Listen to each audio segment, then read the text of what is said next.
ऐसे यूरोप से आए हुआ ये जो शैम्पू है, ये वो लगाते हैं इसलिए कि बाल कड़े हैं, कड़क है। कड़क इसलिए कि पेट साफ नहीं है, कब्जियत है। आपको शैम्पू की क्या जरूरत है? आपको बाल ही साफ करने हैं तो आयुर्वेदिक औषधि है आंवला, रीठा, शिकाकाई, गांव-गांव मिलती है, कहीं से भी ले लो, इकट्ठा करके डिब्बे में रख लो, बराबर मात्रा में मिला लो, 1 चम्मच गर्म पानी में डालो, सवेरे उस पानी से बाल धो लो। फिर कोई कहेंगे जी डैंड्रफ हो जाता है, तो उसके लिए नींबू का रस जिंदाबाद। नींबू के रस में थोड़ा गुड़ मिला दो और उसको बाल में लगा लो, सब डैंड्रफ निकलता है। एलोवेरा जिंदाबाद। ग्वारपाठा कहीं भी मिलता है, उसका रस ले लो, बालों में लगा लो, एकदम ठीक कर देगा। अपने पास कुछ कमी नहीं, तो अपनी जिंदगी में ये एलोपैथी निकालो। और ऐसी तुलसी के जैसी ही एक बहुत अच्छी चीज है पुदीना, वो भी बने तो गमले में कर लो घर में। और इन दोनों से बराबर ही अच्छी एक चीज है एलोवेरा, ग्वारपाठा। जरूर रखो अपने घर में। ग्वारपाठे का रस अद्भुत काम करता है, त्वचा की बीमारियों में काम करता है, पेट साफ करने में काम आता है। कान में कितना भयंकर दर्द हो, ग्वारपाठे का रस थोड़ा गर्म करके 1 ही बूंद टपकाओ, 3 सेकंड में दर्द खत्म कर देता है, विदिन 3 सेकंड्स। इंजेक्शन से भी तेज गति से काम करता है।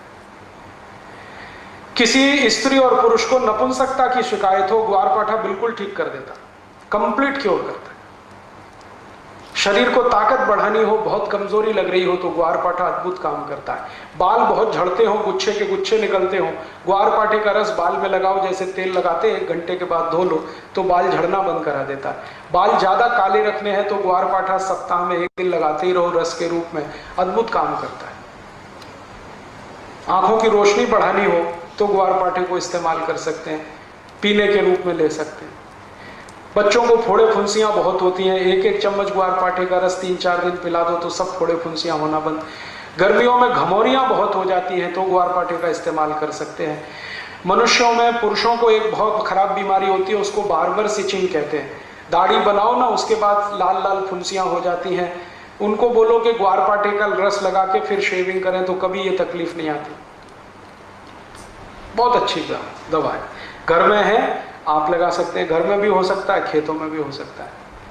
एक दिन मैंने ये सब गिना तो 108 दवाएं हमारे रसोई में हैं, 108, और इनसे हर बीमारी ठीक हो सकती है।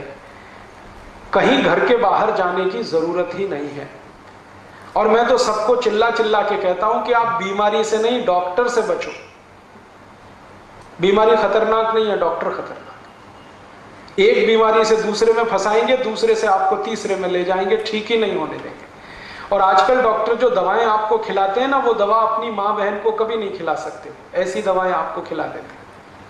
जिन दवाओं पर कोई क्लिनिकल ट्रायल्स नहीं हुए हैं, जिन दवाओं को किसी ने अप्रूव भी नहीं किया है, उनको धड़ल्ले से प्रिस्क्राइब करते हैं क्योंकि कमीशन मिलता है। और ये कमीशन खोरी इतना बढ़ गया है कि अब अच्छा डॉक्टर चिराग लेके ढूंढने निकलो तो कोई एक मिले, मुश्किल से एक मिले। इसलिए आप इनसे अगर बचे रहें तो आपकी जिंदगी बहुत सुरक्षित रहने वाली है।